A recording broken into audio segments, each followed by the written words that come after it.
Não, está no terceiro ainda. Desculpa, Josué, faz o seguinte, cancela, Eu vou parar de para de compartilhar e vamos isso, tentar de novo. e entra de novo. É. Agora entrou o segundo e apagou.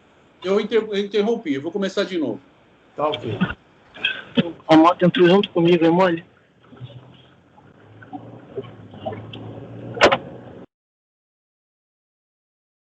Comecei de novo. Alguém me dá um ok? Agora foi, tá aparecendo. Tá aparecendo? Ok. Segundo, ok? Ok. Tá. Perfeito, perfeito. Agora vai. Então, aqui no segundo slide, nós temos do lado esquerdo o método contínuo e no lado direito a ilustração do método cíclico, né? Então, no método contínuo, nós temos o quê? Um corpo de prova, um bloco de concreto íntegro, onde é feita a aplicação do impermeabilizante, uma área delimitada, e esse bloco de concreto é colocado num equipamento que promove uma fissura bem no meio do corpo de prova, e essas duas partes de concreto vão sendo distanciadas uma velocidade constante até que o impermeabilizante sofra a ruptura. Tá? No momento que o impermeabilizante sofre a ruptura, é feita uma leitura do tamanho dessa fissura, de quanto que ela abriu. Tá? O método B parte também de um corpo de prova íntegro, aplicado impermeabilizante, só que a fissura tem aberturas pré-estabelecidas. Ele abre até um limite inferior, depois segue para um limite superior de abertura e depois volta. Então, fica fazendo esse movimento de abre e fecha a fissura por um número de X de ciclos, tá? Até que o material, depois do fim desse ensaio, ele é avaliado se ele resistiu à movimentação da fissura. Tá? Eu vou explicar com mais detalhes mais para frente, realmente tem bastante informação para a gente passar. Tá? Esse slide aqui mostra o problema da patologia que acontece na impermeabilização causada pela fissura, a fissura nascente, a fissura que ocorre depois de feita a impermeabilização. Porque a fissura que você vê antes de executar a aplicação, ela é mais fácil você tratar, você fazer algum tipo de reforço, usa estruturantes, enfim, você consegue contornar de alguma forma. Mas o grande problema é a fissura que nasce depois, seja por um reservatório que vai receber carga, seja por uma movimentação na estrutura. Então, você tem no primeiro desenho aqui o substrato íntegro com o impermeabilizante e começa a ter uma fissura, começa a abrir até que chega no limite da capacidade do impermeabilizante de resistir essa falha do substrato e um momento quando ele rompe também, né? Não existe nenhum impermeabilizante que vai aguentar a fissura, abrir indefinidamente. Ele também, em algum momento, vai romper também, tá? Então, esse que é o método vai dizer para a gente, numericamente, até quanto que o material resiste ou não. Tá bom? Aqui nós temos uma foto do substrato, né, do corpo de prova. Né? Então, é um bloco de concreto, aplicada uma faixa de impermeabilizante de 15 por 5 centímetros.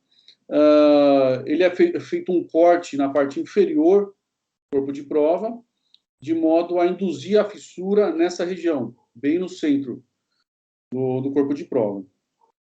Tá? Aqui é o equipamento que nós desenvolvemos para fazer esse ensaio.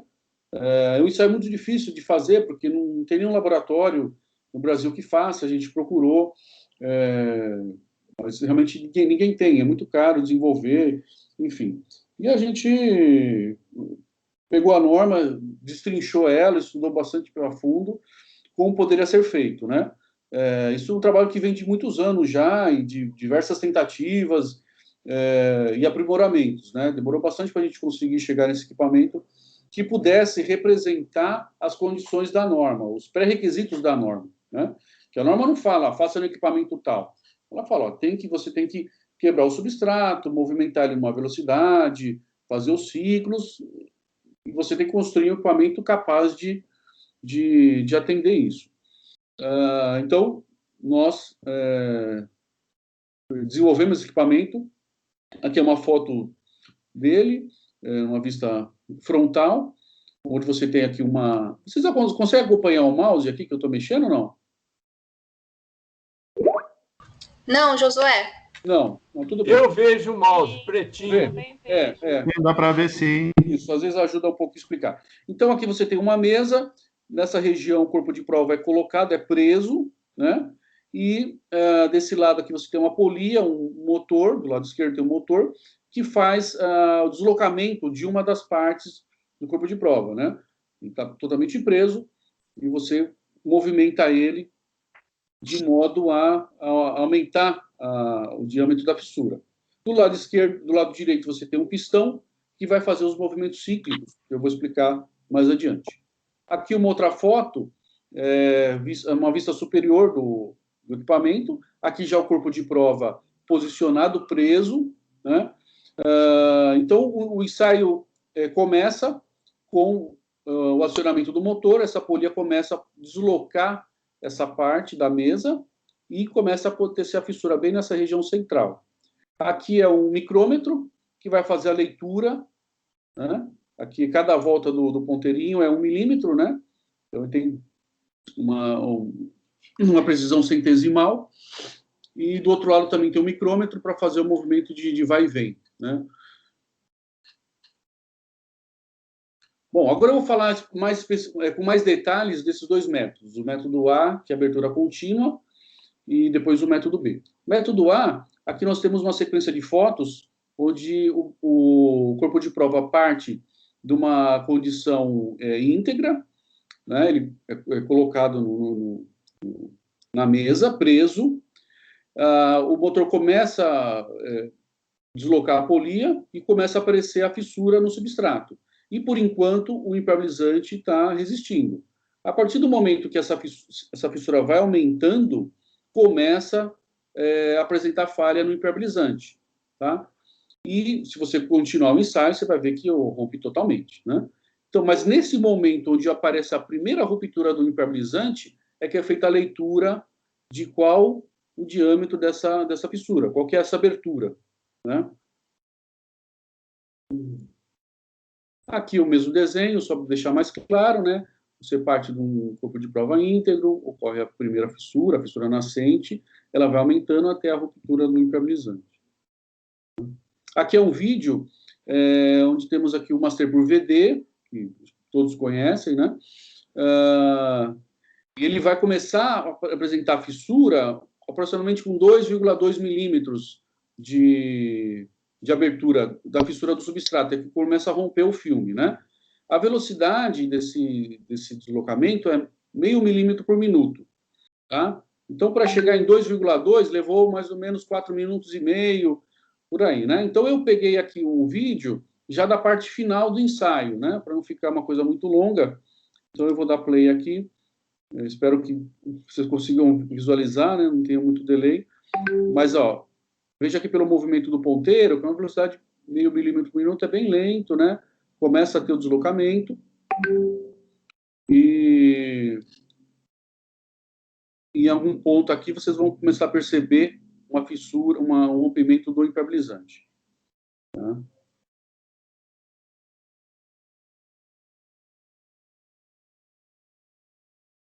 Vocês estão conseguindo acompanhar o vídeo? Está muito delay, não? Dá para ver, sim. Dá para ver? Tá. É um vídeo, assim, bem lento, assim, né? É bem lento. Pelo ponteiro, dá para ver que está se movimentando. Isso, ó, agora, aqui, bem nesse pontinho aqui, tá vendo? Que começa aqui a aparecer a fissura. Exato. Né? Na verdade, vou voltar um pouquinho aqui, ó. É nesse ponto aqui é que a gente... Eu até passei, vou voltar de novo. Ó. É nesse ponto aqui que é feita a leitura. Então, a gente vem aqui no reloginho e vê, no caso aqui, o Master por VD foi 2,2 milímetros. Né? Então, anota isso, faz 3 vezes o ensaio e tira uma média, né? Então, determinamos que a resistência à abertura contínua do Master por VD é 2,2 milímetros. Tá? Vou continuar o vídeo aqui só para ficar mais claro como é que a ruptura ocorre. Veja que a fissura, mesmo tendo o corte embaixo, ela ocorre não totalmente reta, né? Ela, uma fissura, né? Você sabe como é que é, ela fica toda aquela...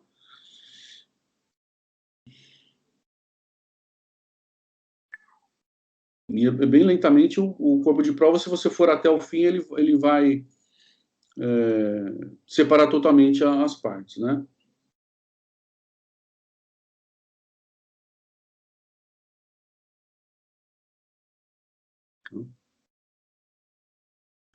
Bom, aqui eu vou apresentar os resultados obtidos para 4 ensaios que nós fizemos do Master Pro VD TX, que é uma versão tixotrópica, e o uso de estruturantes, tela de poliéster ou fibras sintéticas, tá?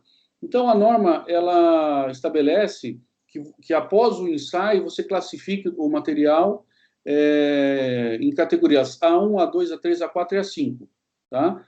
Mediante o quanto que ele resistiu de abertura, né? A1 seria um material extremamente rígido, que só consegue resistir até 0,1 milímetros, a categoria A2 até 0,25, A3 até 0,55, A4 maior do que 1,25. Então, o Master Pro VD, ele começou a romper com 2,2 milímetros.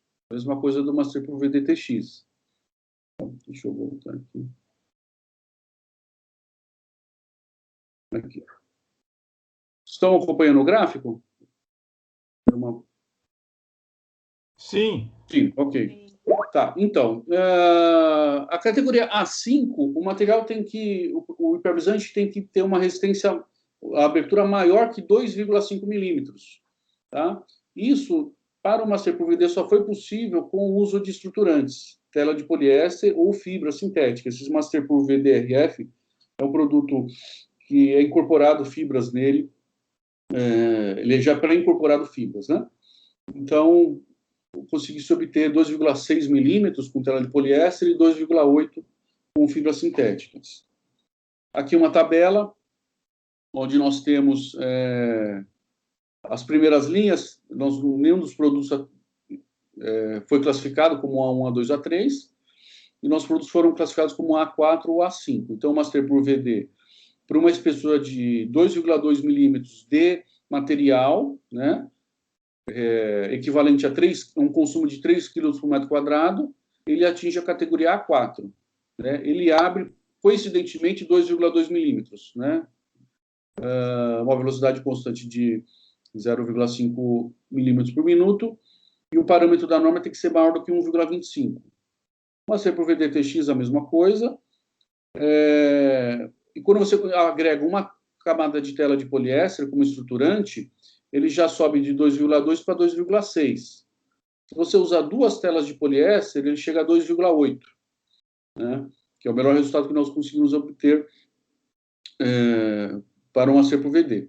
O VDRF, só com as fibras sintéticas, já chega em 2,8 também. Tá? O método de abertura cíclica é um método onde você estabelece intervalos de abertura da fissura. Tá? Então, ele se divide em B1, B2, B3.1, 3.2, 4.1 e 4.2. Então, eu vou explicar um por um. Depois a gente vai ter um videozinho para mostrar como é que isso funciona. O método B1 é o mais simples. Você tem que fazer apenas por 100 ciclos. Então, você parte de um substrato íntegro, promove a ruptura do substrato de maneira a ter uma abertura de 0,1 milímetros, tá? E abre até 0,5. Depois volta para 0,1. Então, você promove a fissuração, abre até 0,1, permanece 10 segundos nessa abertura, depois aumenta de 0,1 para 0,15 durante um tempo de 6,6 segundos, e permanece por 10 segundos a 0,15. Depois volta para 0,10. Isso é um ciclo. Tá? Cada ciclo dura 30 segundos. Então, para ele ser classificado na categoria B1, ele tem que resistir 100 ciclos, 100 vezes esse ciclo. Né? que é a condição menos exigente da norma. O ciclo B2, o método B2 é semelhante, as aberturas são iguais, só que tem que resistir a 1000 ciclos. Tá?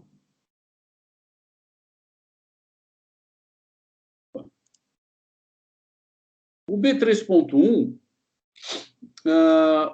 já começa a aumentar o nível de exigência da norma. Então, ele parte de 0,1 até 0,3 milímetros de abertura. Tá? Tem esses patamares de tempo de 10 segundos, são os mesmos.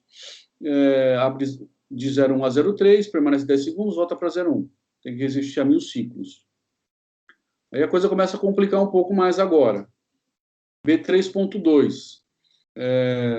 Ele parte de 0,1 até 0,3, só que nesse tempo de permanência de 10 segundos, ocorre um movimento de zigue-zague, vamos dizer assim. É um método que chama de sinos, dando uma ideia de senoide, onde o corpo de prova, essa abertura varia 0,05, então ele fica entre 0,05 a 0,15, 10 vezes durante os 10 segundos.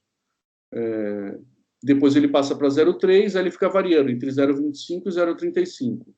Tá? Isso no vídeo a gente vai ver bem mais claro como é que acontece. E isso, o corpo de prova tem que resistir por 20.000 ciclos. Né? 20.000 ciclos é uma semana de ensaio, né? 24 horas por dia. Uma máquina ligada direto tem que resistir a 20.000. Tá? E aí já começa a ficar mais exigente, mais crítico. Né? Nem todos os produtos, nem todas as condições de uso de estruturante ou não vão atender. A B4.1 é a de maior abertura, ele parte de 0,2 até 0,5, tá? Só por 1000 vezes, 1000 ciclos, né? 1000 ciclos são 8 horas, né, de ensaio. E a B4.2, que é assim a mais exigente, você tem as mesmas aberturas, 0,2 a 0,5, só que durante esses 10 segundos ocorre também esse movimento oscilatório entre 0,15 e 0,25, e aqui 0,45 e 0,55. Tá? Aqui são os gráficos, como está na norma, né? Onde você tem uma abertura maior, depois fecha, uma abertura menor, esses tempos aqui. Esses tempos quebrados aqui, 6,66, 3,33, é porque a norma fala em frequência em hertz, né? Essa frequência do ensaio tem que ser 0,03 hertz. Aí você transformando, calculando, dá essas dízimas, mas uma coisa mais para atender lá o parâmetro da frequência. E no método onde tem essa oscilação, aqui a representação, quando ele está nesse patamar mais aberto ou menos aberto, ocorre uma oscilação dessa abertura. Aqui, nós vamos ver é um corpo de prova de master por VD com tela de poliéster, onde nós vamos ver um momento oscilatório. Só dar uma pausa. Aqui, não sei se vocês conseguem ver, uma pequena fissura. Essa aqui é a abertura de 0,2 milímetros. Tá? Não sei se está claro, mas eu vou dar o play aqui. Durante aqueles 10 segundos que fica em 0,2, ele vai fazer um movimento oscilatório e vocês vão ver esse reloginho aqui à esquerda, à direita, a oscilação. Tá? Aí, depois de 10 segundos, ele vai parar a oscilação, vai abrir mais a fissura até 0,5 e vai fazer novamente a oscilação. Tá? Agora, nesse momento, o corpo de prova está deslocando, né? Isso, agora ele está em 0,5 milímetros de abertura, fazendo oscilação. Agora ele vai fechar novamente.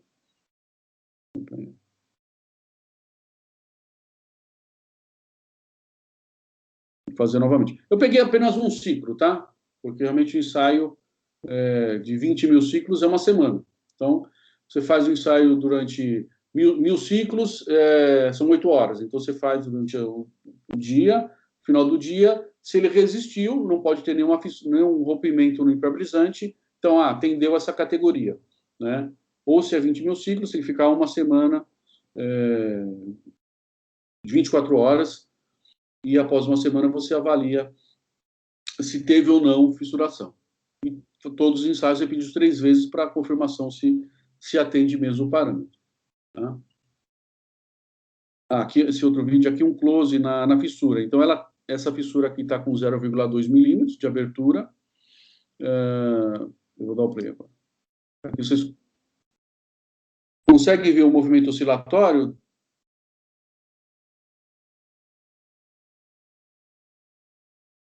Alguém me dá um feedback se estão conseguindo acompanhar o vídeo? Não?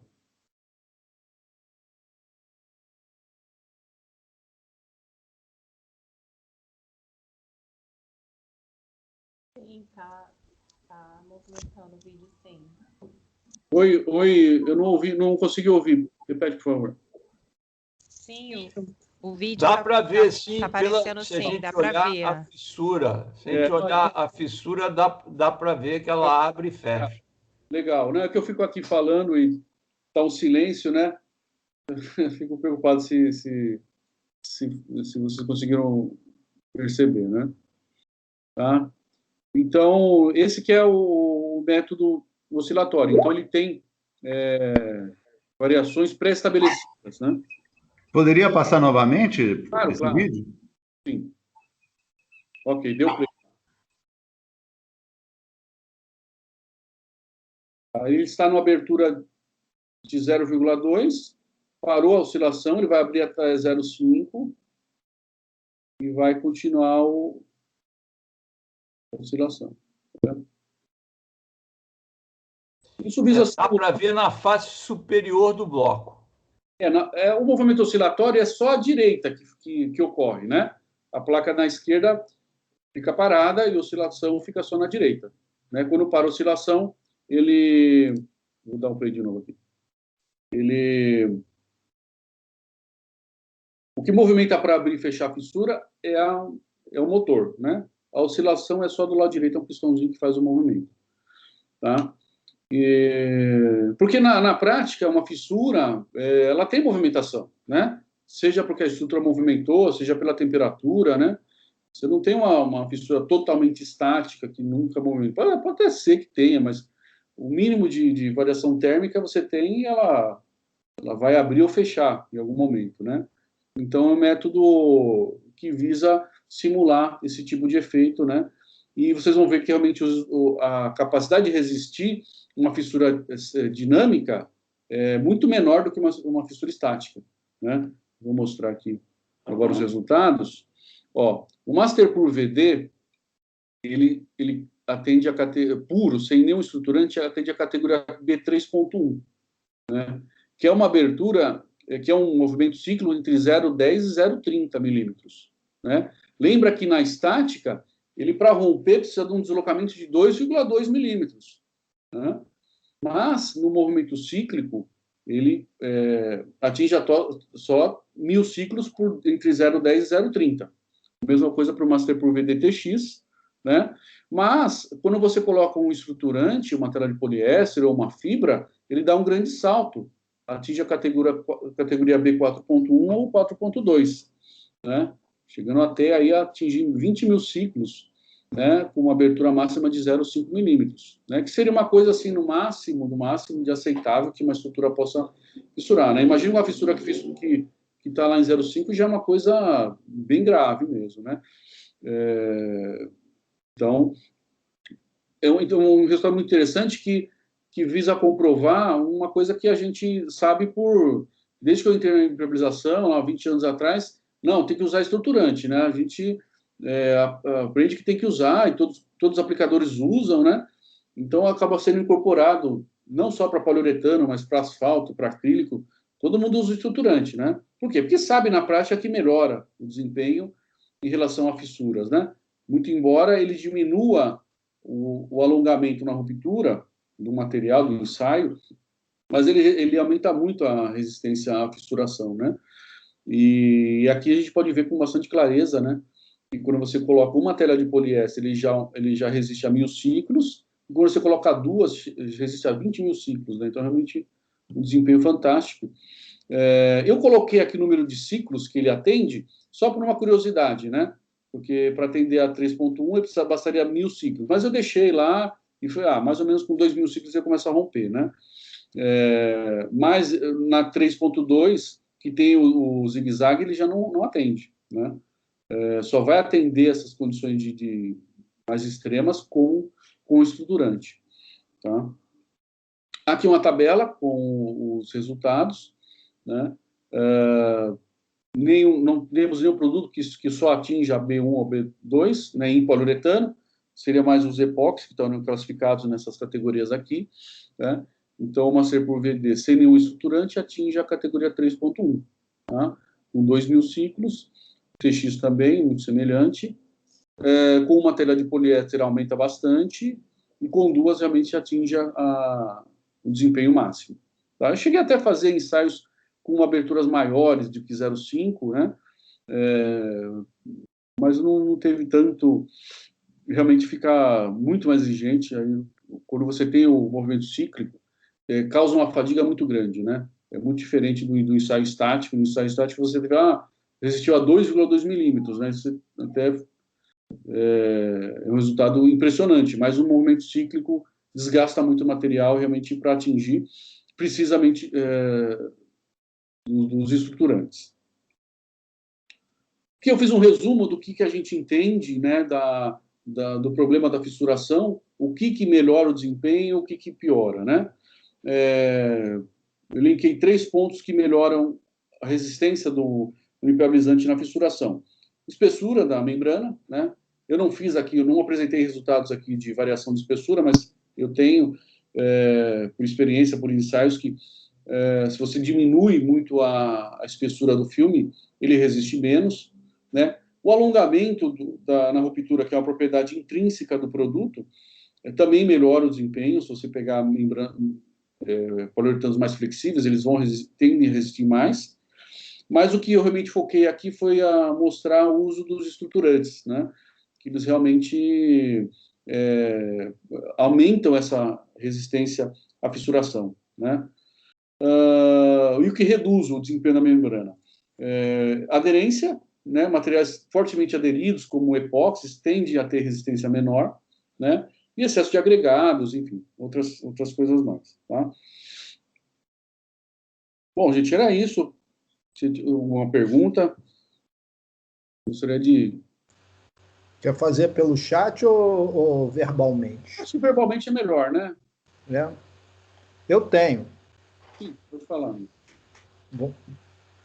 Vou começar pelo fim. Quando você fala nos ciclos, 2.000, 3.000, 1.000, 100 ciclos, o que a gente pode fazer de correspondência numa estrutura normal? Quer dizer, na nossa vida normal. Uhum. Então, eu pensei nisso, Renato. Vocês estão vendo a apresentação? Estão me vendo?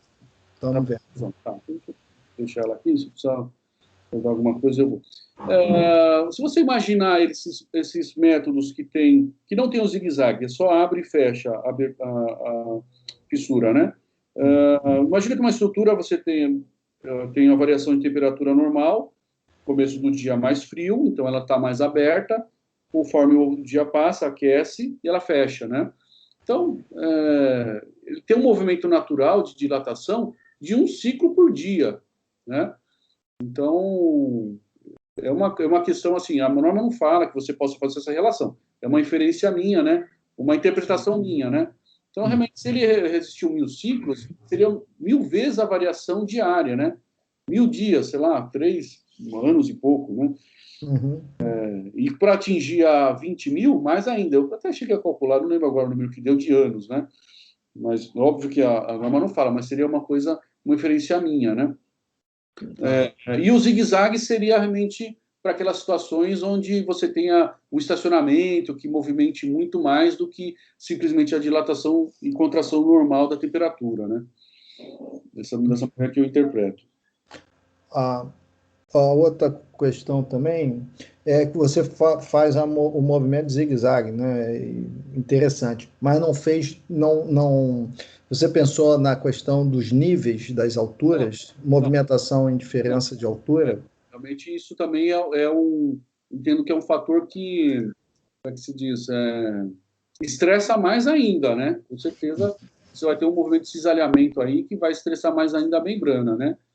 Mas eu acho que, se você for pensar numa laje que tem uma fissura, no máximo 0,5, que ela vai ficar trabalhando, né? Não deve ter tantas diferenças entre um nível e o outro, né? Só se fosse uma trinca muito grande, né? Por exemplo, de uma ponte, né? Numa ponte você tem muito isso, muito mais aparente a variação de níveis, né?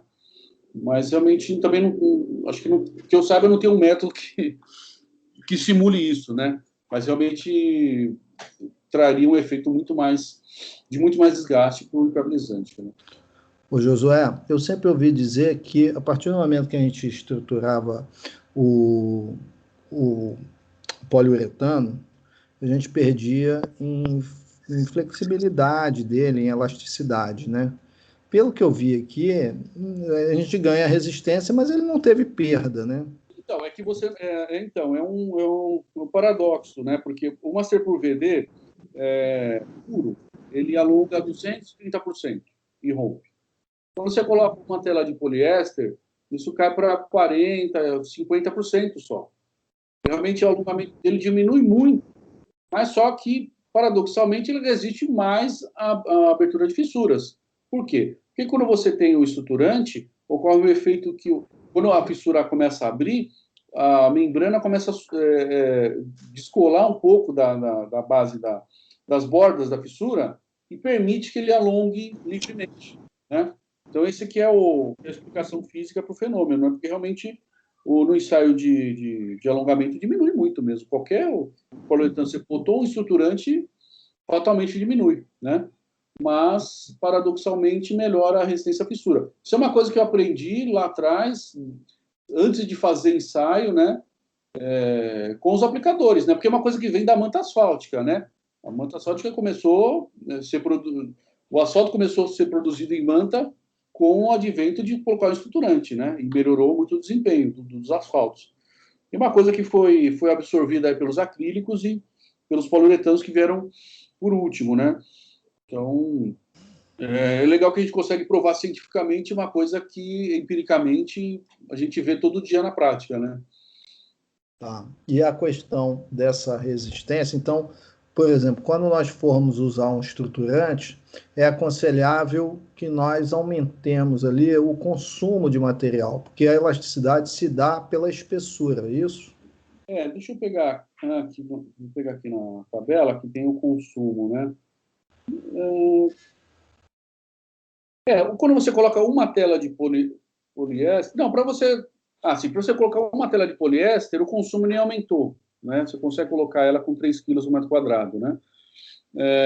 Para 2 telas aumenta, né? Para 3,4, né?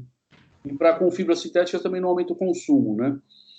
Então, aumenta um pouco até a espessura, mas não aumenta o consumo de material, né? Eu posso fazer uma pergunta aí? Sim, tá. É Roberto falando.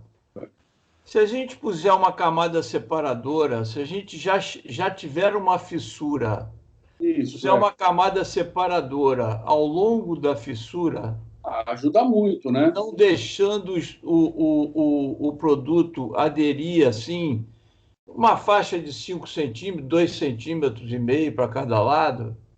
Não, isso ele permite que ele fique mais elástico naquela... Isso ajuda muito, é muito usado também em juntas, dilatação, enfim. Mas o problema é quando a fissura nasce depois da impermeabilização, né? Pois é, isso é que Aí você nem vê ela, depois você só vai ver quando rompeu e vazou. Mas, Josué, deixa eu fazer uma pergunta. Quando você já tem a fissura, como é que você trata ela? Você já tem, você chega lá, ela já existe na laje.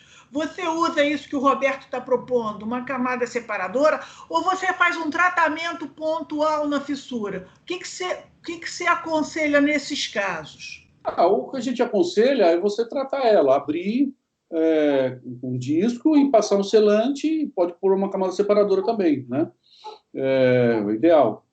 Né? Então, realmente, quando você vê antes, é muito melhor você tratar que você... E também usar um material com estruturante, né? Faz as 3 coisas. Abre, preenche, põe a camada separadora e usa estruturante. Realmente você se previne que ela vai te causar algum problema, né? Mas aqui, esses ensaios são fissuras nascentes, são fissuras que ocorrem após a aplicação, né? Perfeito, perfeito. A gente está avançando sobre outro tema, mas tudo bem. Olha só, Josué, quando você tem uma laje que ela tem muitas fissuras, as fissuras já existem, mas não são fissuras grandes, são microfissuras, você aí aconselha a usar o Masterpur com fibras ou você aconselha usar o VD com 2 telas? O que você acha que é mais eficiente? Olha, pela experiência prática nossa, o Masterpur VD com uma tela, né? Masterpur VD ou com fibras, né? O Masterpur VD com 2 telas foi uma tentativa minha de atender o limite superior do ensaio cíclico, né? Que é o B4.2, porque com uma tela só não atingia o máximo. Então eu fiquei pensando, pô, às vezes, acontece às vezes do projetista especificar numa área mais crítica, põe 2 telas aqui e tal, mas é raro acontecer, né? Geralmente, quando você tem uma laje que tem muitas microfissuras e fica inviável você tratar todas elas, né? Trata as maiores, as mais críticas, e aplica o Masterpur com uma tela de poliéster. Resolve, funciona muito bem, né? 2 telas é uma coisa muito rara acontecer, e foi uma coisa de laboratório que eu estava lá, fiz e achei legal. Mas eu nunca tive necessidade, aqui uma tela não resistiu. Realmente uma tela já funciona bem, né? Perfeito. Ô, Josué, sim. Eu estou vendo aqui por essa tabela que as fibras sintéticas, elas equivalem quando você utiliza o Masterpur com 2 telas. O RF equivale em termos de abertura máxima, né? Abertura máxima e tudo. E o consumo é um pouco menor. Ou seja, o consumo dá praticamente 10% a menos de fibra sintética do material, tá? E aí a pergunta é o seguinte, agora em termos econômicos, né? O que viabiliza utilizar, às vezes, uma impermeabilização, como a Thaís falou, numa laje que tem muita fissura, aplicar toda na laje inteira o material, o RF, ao invés das 2 telas, porque quando eu aplico 2 telas, isso me dá um custo maior de mão de obra. Uhum.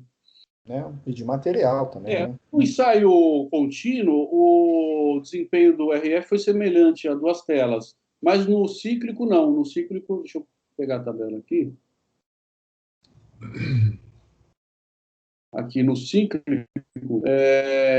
ele tem um desempenho semelhante ao VD com uma tela, né? Então, a 2 telas de poliéster tem um desempenho melhor. O que acontece também é que a tela, no ensaio contínuo, ela aumenta a resistência à abertura da fissura, mas também tem um limite também, ela rompe também, né?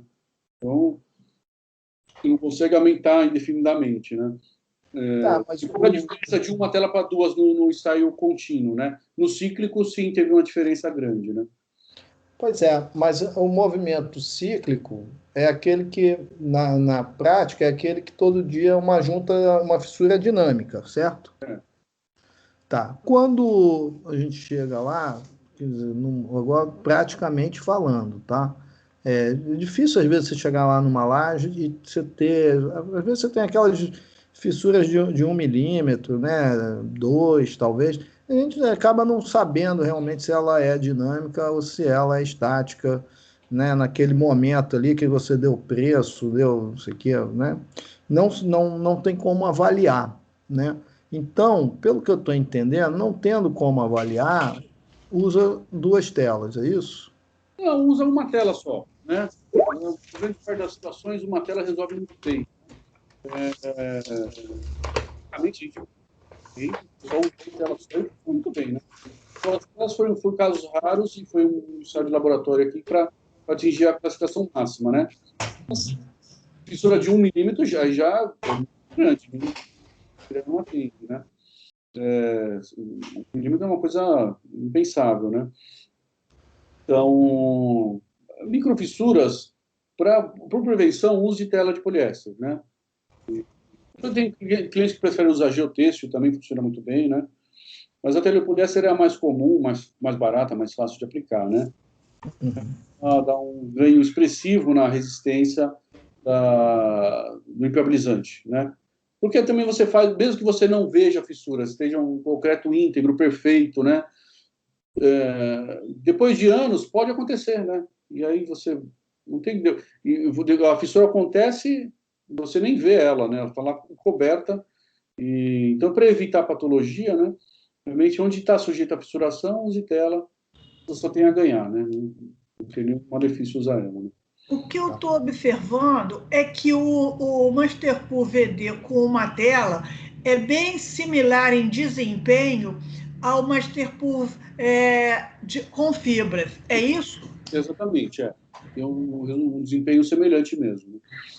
Tá? Agora, uma perguntinha que eu acho que eu não sei que é desagradável perguntar, mas o Masterpool com fibra é muito mais caro do que o outro? Não tem diferença de preço, não. Tá. É o mesmo preço. É o mesmo preço. Então tá bom. Não tem essa diferença. É um desenvolvimento novo que nós fizemos, né? Justamente tentando já incorporar o estruturante. Mas então você não fez um ensaio do fibra com tela, né? Não, já me perguntaram isso. Poderia fazer o RF com uma tela de poliéster. Até estamos uma discussão se realmente naqueles pontos mais críticos o RF deveria usar tela, né? Estamos recomendando usar, né? Uma coisa mais nova, então mal não vai fazer, né? Então você vai fazer o reservatório, põe na mísula, põe nas tubulações, né? A tela de poliéster é tão barata e não agrega consumo, nada. Então use por garantia, né? Sempre a gente incentiva boas práticas, né? E a gente vai incorporando e recomenda para os clientes, né? Legal. Isso sim, eu acho que o RF, então, é recomendável, porque ele tem o mesmo desempenho, talvez, um maior desempenho do que o VD e custa a mesma coisa. Sim, mesma coisa.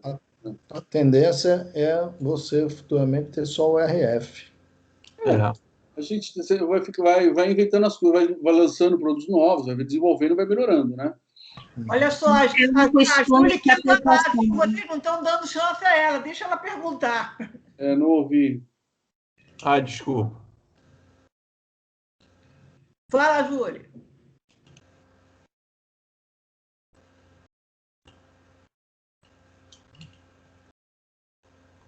Oi, Júlia. Hello. Estou ouvindo. Eu acho.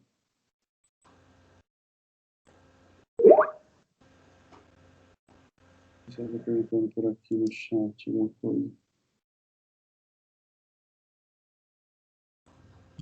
Seu microfone está desligado. Ela vai escrever, está escrevendo aqui no chat. Ou está tentando conectar outro microfone lá.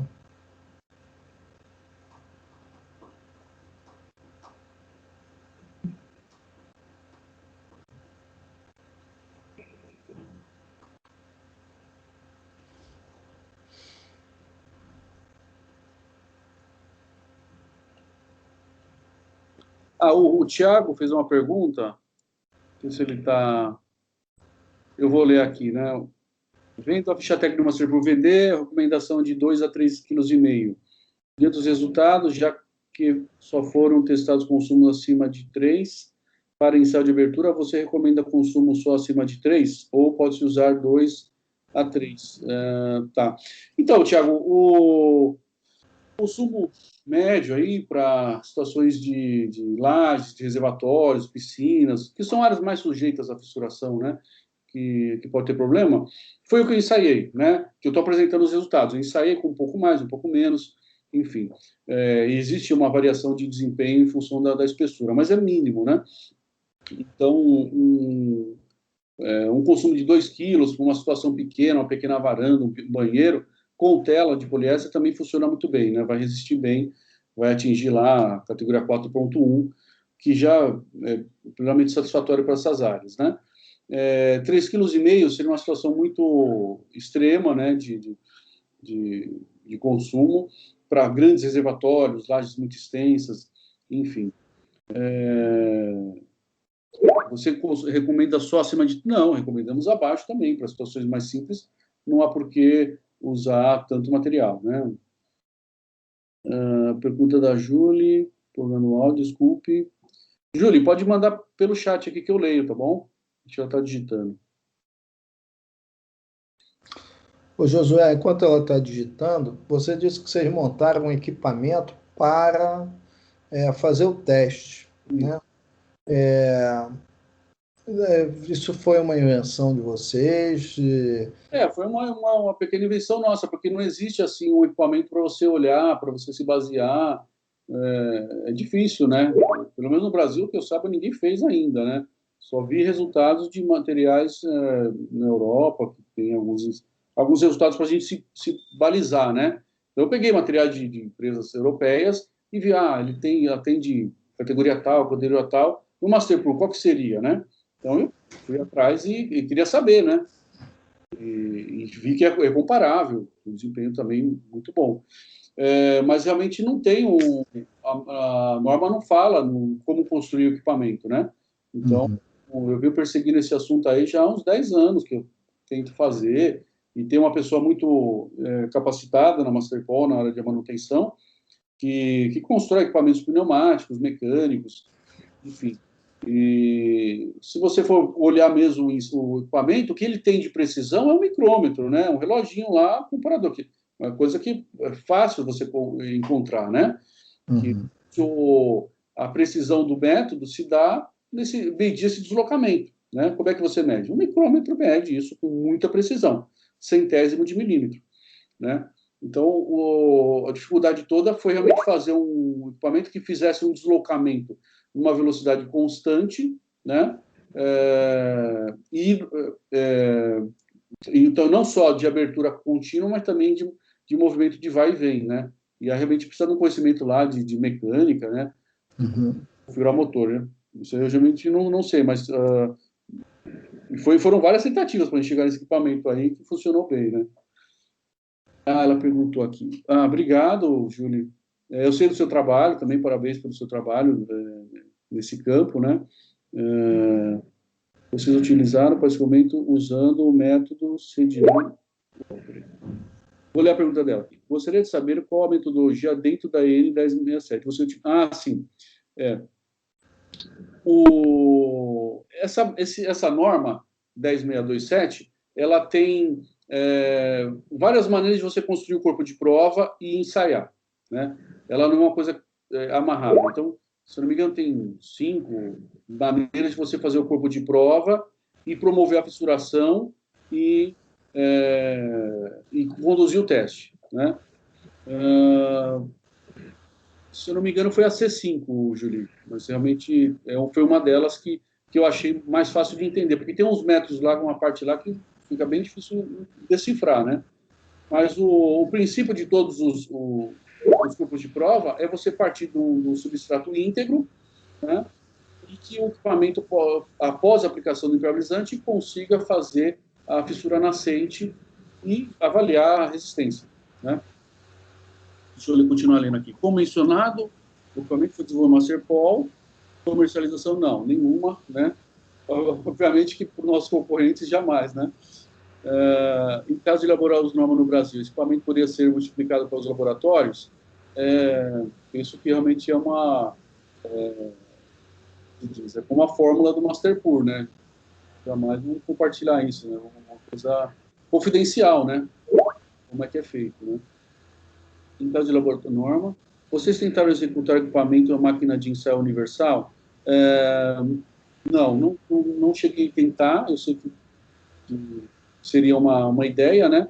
Mas realmente a máquina de ensaio universal, o corpo de prova fica na vertical, né?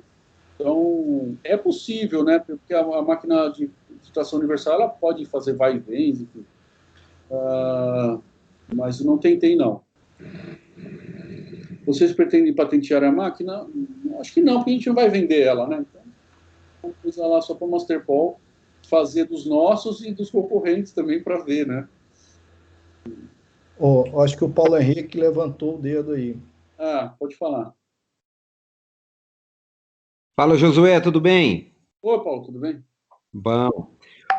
Pois é, Josué, eu achei o seu trabalho admirável, cara. Realmente, parabéns, foi uma coisa fantástica, cara. Em primeiro lugar, parabéns mesmo. E uma das perguntas que eu ia fazer é justamente o que a Júlia acabou de fazer. Eu acho que, não sei, se você pudesse rever essa posição aí da Masterpol, cara, porque é um desafio muito grande. Você sabe que eu já tenho pesquisa sobre isso, a Júlia também tem.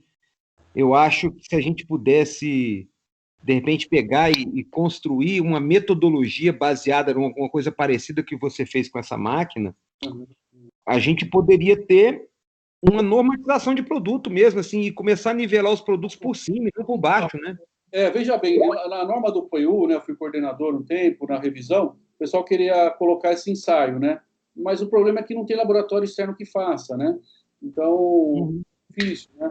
Eu mesmo demorei 10 anos para conseguir esse equipamento, né? Porque é difícil, a norma é difícil você entender ela, você tem que se debruçar muito para conseguir fazer. Foram várias tentativas, né? Eu fiz aqui, por exemplo, quando eu estava pesquisando poliuretanos e poliureias, eu fiz aquele ensaio. Eu fiz 2 pneus girando sobre um piso de concreto aplicado em vários sistemas, né? E porque eu queria ver exatamente uma correlação entre o ensaio de abrasão da norma alemã e o que isso refletia em pneus de carro girando em cima do sistema, né? Aí eu cheguei realmente num número de determinados ciclos e tal, não sei o quê. Não sei se esse teste foi rigoroso demais ou foi rigoroso ou menos, etc, etc. Mas, assim, foi uma tentativa da gente trazer aqueles números mágicos, né? Ah, qual é a abrasão? É tantas miligramas por metro quadrado, ou tantas miligramas por não sei quanto e tal. Ou seja, aquele número que diz alguma coisa de engenharia, mas não nos diz nada em termos de desempenho. Mas a excelente contribuição que você trouxe é exatamente tirar aquele número, alongamento, X%, resistência à tração, tantos MPa, resistência à aderência, tantos não sei o quê. Pô, mas, na verdade, se você olhar para a prática, esse número não nos diz nada. E você trouxe esse número para o desempenho, ou seja, olha, traduzindo essas 3 características, você tem tantos ciclos, ou seja, pô, que legal, isso equivale a 3 anos, 5 anos, 10 anos, ou seja, a gente trouxe isso. E cara, eu acho que desculpa, Josué, mas eu, como entusiasta assim, da ciência, cara, pô, se você pudesse disponibilizar isso para a norma, cara, ia ser fantástico, meu amigo. Eu agradeço muito mesmo. E parabéns, cara. Parabéns. Obrigado pelas palavras, Paulo. Eu acho que a gente está dando uma contribuição, né? Se você vê o equipamento, você já pegou muitas... Só de ver o equipamento, você já pegou muitas dicas de como fazer, né? E tem uns detalhes aí. Seria muito bom se tivesse um laboratório externo, um Falcon Bauer, um IPT, que pudesse fazer num custo realmente razoável, para que todo mundo pudesse ensaiar, né? Porque realmente quando você ensaia o material num método de desempenho, você abre, deixa claro para o consumidor o que é, qual que tem o melhor desempenho, qual que tem o pior, né? Porque fica aquela disputa, o meu alunga 200, outro é 300, outro é 500, né? Isso não condiz com o desempenho na prática, necessariamente, né? Então, e os métodos vão evoluindo no sentido de serem métodos que reflitam melhor a prática ou as causas de patologia, né? Então, vamos conversar. Eu acho que a gente está dando aqui uma contribuição para o setor, para o segmento, né? Uma coisa que eu queria comentar, né? É a primeira vez que a gente está apresentando isso publicamente, né, na AEI. Então, em primeira mão, a gente está divulgando isso. É a primeira vez que a gente faz essa apresentação. Queremos fazer outras, né, no simpósio do IB também. Eu vou publicar um artigo científico com esses resultados, depois eu vou estar divulgando também, né. Mas agradeço muito, Paulo. Vamos cooperar assim. Ô, Josué, Sim. Realmente eu concordo com o que foi dito, pela qualidade do trabalho apresentado e o quanto isso representa para o mercado nosso de aplicadores, né? Porque, como falou, às vezes você tem uma série de parâmetros, né, que a norma determina, mas a gente, na prática, você não tem como dimensionar o que aqueles parâmetros vão realmente significar naquela sua aplicação, naquele que nós estamos fazendo. E eu acho que foi muito rico, né, a sua apresentação, em todos os sentidos, tá? Em todos os sentidos. Eu, em nome da EI, agradeço até você apresentar esse trabalho, ter feito esse trabalho e apresentar aqui na associação, né? Porque ela foi muito rico em termos de praticidade, né? Acrescentou bastante na questão nossa do nosso dia a dia. Então, eu queria te dar os parabéns à Masterpol, que apoiou, né, o trabalho, o desenvolvimento disso. Serve como exemplo, acho que para outras indústrias, né, e outras pessoas que também militam. É tão difícil fazer pesquisa, fazer desenvolvimento de produto no nosso país. Então, eu acho que eu estou aqui falando em nome da EI, eu acho que todos compartilham disso lá da EI. E agradecer muito você estar conosco aqui, né, apresentando na nossa terça-feira, na nossa reunião. Tá? Muito obrigado, viu? Parabéns. Eu vejo aqui no chat, tem mais umas perguntinhas aqui, do Brito, né? A resistência do concreto utilizado, em torno de 15 MPa, né, no concreto muito resistente, até porque você tem que fazer... A máquina não tem uma força extrema para romper, né? Então, tem que fazer aquele corte para facilitar a ruptura, né? A Júlia perguntou, né, que pode ser feito na máquina de ensaio universal. Ela está perguntando se nós fizemos ensaio de resistência e aderência para comparar antes e depois. Para comparar antes e depois do crack bridge? Não, Júlia. Todos esses ensaios que eu apresentei agora, a aderência da membrana é a mesma, né? Vai dar em torno de 1,2 megapascal, né? Não tem muita diferença, né? Eu fiz ensaios com as membranas epóxis também, né? E aí elas caem numa categoria mais inferior, né? Tanto no método contínuo quanto no cíclico, né? E aquele fator, quanto mais aderido está, menor a resistência à abertura de fissuras, né? Mas para uma próxima apresentação eu vou explorar isso, né? Acho que está digitando mais alguma coisa. Enquanto ela digita lá, queria agradecer também a presença de todos que não são da associação, né, mas que são do ramo da impermeabilização, deixar a nossa associação aberta a todo mundo que milita nessa área, que às vezes tem um trabalho, que às vezes quer mostrar a experiência, né, que a gente trabalha tanto, né, então a associação está aberta, assim como o Josué, né, fez a apresentação, tão enriquecedora para todos nós, e é isso que é a nossa finalidade aqui na associação, é divulgar a atividade profissional, trocar experiência.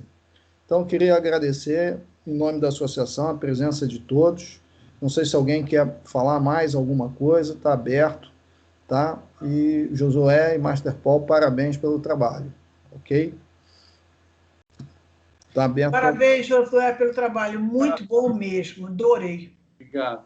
Parabéns, isso veio de encontro a uma dúvida nossa, eu conversando com o Renato, de muito tempo de que faltava um equipamento desse para fazer testes, e no seu produto e em outros tipos de produto também.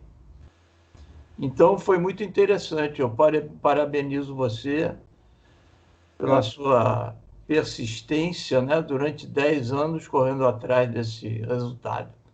Parabéns. Obrigado. Tídia, temos mais alguma, Tídia? Tem uma pergunta que foi feita aqui pelo chat. Josué, como o CBA trata de fissuras, não existe como você vê a variação da força das rupturas? Brito, eu não consigo muito bem entender, né? O não existente. Como trata não existentes, né? Então, realmente é o problema que motivou o trabalho, né? Você faz a impermeabilização, tá lá o substrato perfeito. Aí depois você vira as costas e começa a aparecer fissura e da patologia, né? Como é que você trata? Então, se trata com estruturantes, né? Estruturantes melhoram muito, era sabido. de forma empírica, né? Mas agora de uma forma científica e mensurável, né? Como você vê a variação da força das rupturas? Não entendi a pergunta. Ô, Josué, boa noite. Boa Se noite. você me permite, eu conseguir destravar o microfone aqui. Quem está falando? É o Brito que está falando. O Brito, pode falar. A minha curiosidade, na verdade, é o seu entendimento, é uma troca de ideias sobre o seu entendimento sobre o impacto das rupturas, porque como é uma fissura que ela não é existente no substrato, e no método testado, a máquina ela vai numa constante de força, né? Uhum. E quando na obra, né, no ambiente real, ele pode acontecer, às vezes, num coice, assim, uma questão abrupta, né? Você quer perguntar, entendi. Qual seria a sua visão sobre isso? Você chegou a pensar sobre isso? Era essa questão que eu queria que você abordasse, assim, nos seus aspectos que você viu aí. Obrigado. A máquina não tem muita força para fazer ruptura, né? É por isso que você precisa fazer aquele corte na parte inferior para promover. Quando você faz aquele corte, esse substrato, como de prova, tem o quê? Uns 2,5 centímetros de espessura, né? Para romper ele totalmente, precisaria de muita força. A máquina não tem força para isso. Você faz aquele corte na parte inferior, então, uma mínima força já promove a ruptura. Então, a ruptura ela é fácil de acontecer no corpo de prova, né? Eu entendo que numa estrutura de concreto, uma laje maciça, realmente para você causar uma fissuração, precisa de uma força muito maior, né? Isso é uma coisa que está além do método aqui, da nossa investigação, avaliar, né? E uma fissura que que rompe abruptamente, simulando um coice mesmo, como ela abre de uma vez, realmente ela vai causar muito mais impacto que numa fissura que abre gradativamente, né? Mas não tem método ainda para isso, para avaliar, né? Qual seria o efeito de uma abertura de uma fissura até 1 milímetro? Lentamente ou rapidamente, né? Com certeza, rapidamente vai causar mais estresse do que lentamente, né? Mas a norma não prevê isso. A gente pode até conseguir fazer uma velocidade maior, né? A velocidade maior aqui da norma é 0,5 milímetros por minuto, né? Acho que o nosso equipamento consegue fazer aí 1 milímetro, 2 no máximo, né? Mas é uma ideia para um estudo futuro, né? A Masterpol, a Júlia, cultura de contribuição com parcerias de pesquisa acadêmica, sim, né? Eu entrei na Masterpol, fazia pesquisa, né? Vim da universidade, muitos anos atrás, e sempre tive essa liberdade de fazer alguma coisa paralela, né? Mas em relação a ensaios e mostrar a característica dos nossos produtos. A Masterpol, para quem não sabe, tem uma linha grande de adesivos, né? Em poliuretano. E por isso que chama-se Masterpol Tecnologia em Adesivos, inclusive, né? E eu tenho artigos publicados, né, de adesivo, e agora vou publicar um artigo sobre esse trabalho também, né? Eu acho que a indústria pode contribuir, né, paralelamente à universidade, quando ela faz ensaios, quando faz métodos, né? Não precisa necessariamente divulgar lá os segredos industriais dela, né? Mas você faz uma avaliação, uma simulação, você consegue ter um conteúdo rico que vai agregar a comunidade científica e também chamar a atenção para a empresa, né? O marketing também da empresa, né? Masterpol é uma indústria, mas publica artigo, né? Então, também é um ponto positivo, né? De que forma o equipamento desenvolvido pela Masterpol poderia contribuir no mercado e para a academia? Bom, um trabalho que eu vou publicar, né? Agora, realmente, popularizar isso para outros materiais fica realmente uma questão a ser estudada, né? Porque a gente conhece, tem bom relacionamento com os profissionais das outras empresas, mas, de fato, nós somos concorrentes, né? Então, um vai ensaiar o material do outro e divulgar resultados, né? Mas podemos conversar, vamos ver alguma coisa que possa ser feita, né? E a normatização não tem alguma contribuição? Para esse método entrar em alguma norma de produto, como o da poliuretano, como já foi consultado, né, precisa ter um laboratório externo, né? Mesmo que todos os fabricantes de membrana de poliuretano tenham equipamento desse, não pode colocar, porque você não, o cliente final, o aplicador ou o projetista, não tem como tirar a prova, né? Ficar só no resultado do fabricante, né? É importante que tenha um laboratório externo capaz de ensaiar e de comprovar, né? Porque esses resultados que eu falei aqui, seria muito legal se eu pudesse fazer isso externamente, daria um peso muito maior, mas não tem onde fazer, né? Então, quem sabe no futuro, a gente tem que começar as coisas, né? E aí os laboratórios vão ter interesse em fazer e poder oferecer, né? Poderia ser aplicado com membranas como um todo? Eu acredito que sim, né? Acredito que para membrana acrílica poderia funcionar, para mantas, né? Não cheguei a fazer. Eu fiz também dos epóxis, né? A gente tem uma linha de epóxis e foi possível observar e realmente comparar o desempenho, né? Eu fiz com outras membranas de poliuretano mais flexíveis que nós temos em desenvolvimento e aí os resultados são bem interessantes também, né? Mas a gente vai divulgando aos poucos aí. O Josué, isso vem de encontro, pelo que a Júlia botou aí, vem de encontro com um projeto que a associação está fazendo sobre as argamassas. Exatamente o que você falou, a gente ter como testar, saber o que a gente está recebendo e qual o desempenho real desses materiais quando aplicados realmente no campo, né? Então, esse é um projeto que nós estamos começando na associação e certamente a gente já tem aí um ponto de referência para nos ajudar a nos orientar quando se tratar de testes, né? Quer dizer, esse seu trabalho e essa sua experiência vai certamente nos ajudar também, tá? Então, não fica só na opinião não só no dado do fabricante, né? Só na ficha técnica do fabricante, né? Deve ter um laboratório externo, mas não, a gente chega lá, né? Tem que ver o passo de ser dado, né? Não, legal. Mais alguém? Patrícia está digitando, e Júlia também.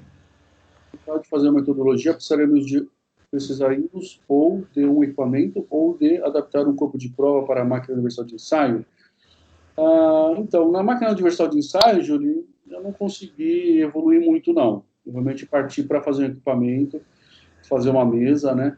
Você deve conhecer as normas de crackbit, você deve conhecer todas. Você vê que elas não diz como fazer o equipamento, né? Ela diz como fazer o corpo de prova. Malemar como fazer o corpo de prova. Não dá muitos detalhes, né? Então, você tem que pegar a essência do método, né? Qual a essência o que é? Avaliar uma fissura nascente, né? Continuamente ou de maneira cíclica, né?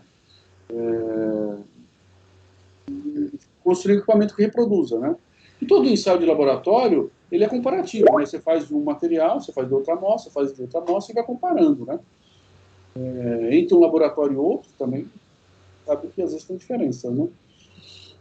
Obrigado, Patrícia, pelo isso, né? Daniel, obrigado, Daniel, também. Sim, a norma não dá muitos detalhes, mas em um dos métodos tem um equipamento como esse. Mas um dos métodos tem um equipamento como esse da Masterpol. Tem mais uns detalhes realmente para construir que são o método C5. Você me pegou aí, Júlio, porque eu sei que tem o C1, não é o corpo de prova C1, C2, C3, acho que é o C5 mesmo. É um deles que eu usei. Para você publicar um relatório, né? Aí a norma fala, não, tem que ter o submétodo, o corpo de prova, o procedimento, a temperatura, enfim, um monte de coisas que tem que ser descrito no relatório, né? Aqui é mais uma apresentação geral do resultado, né? Realmente são muitos pequenos detalhes que você tem que dizer no artigo ou no relatório, né? Eu queria deixar aqui meus parabéns tanto para o Josué quanto para a Masterpol e dizer que esse método cíclico, ele é bastante interessante para a gente, que é muito mais próximo do que a gente tem na realidade, né? Então, as fissuras, elas não são estáticas, elas são dinâmicas. Então, falar que o material X resiste a sei lá quantos milímetros de forma estática acaba não sendo um valor que a gente pode ter como base para o desempenho do material. Então, esse é um avanço muito grande para a gente e quero deixar o parabéns aqui para vocês. Legal.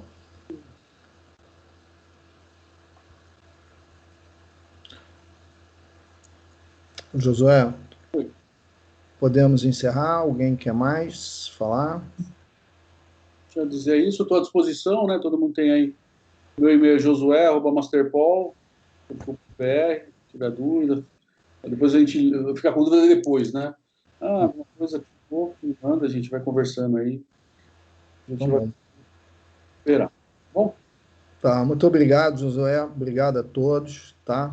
E nossas reuniões estão abertas todas as terças-feiras, tá? Quem quiser participar, esse ano a associação vai comemorar os 25 anos de associação e contamos com o apoio de todo o mercado aí, principalmente da área, né, dessas experiências de execução, né, de obras. Essas experiências são muito legais. Tá bom? Uma boa noite a todos. Tá? Obrigado, Josué, mais uma vez. Obrigado, Master Paul, ao Christian lá. Um abraço a todos aí. Boa noite. Tá? Obrigada a todos. Obrigada, Josué. Obrigada pela... Boa noite a todo mundo aí. Boa noite a todos. Da pedra, isso aqui. Boa noite a todos. Boa noite, gente. Tchau. Tchau.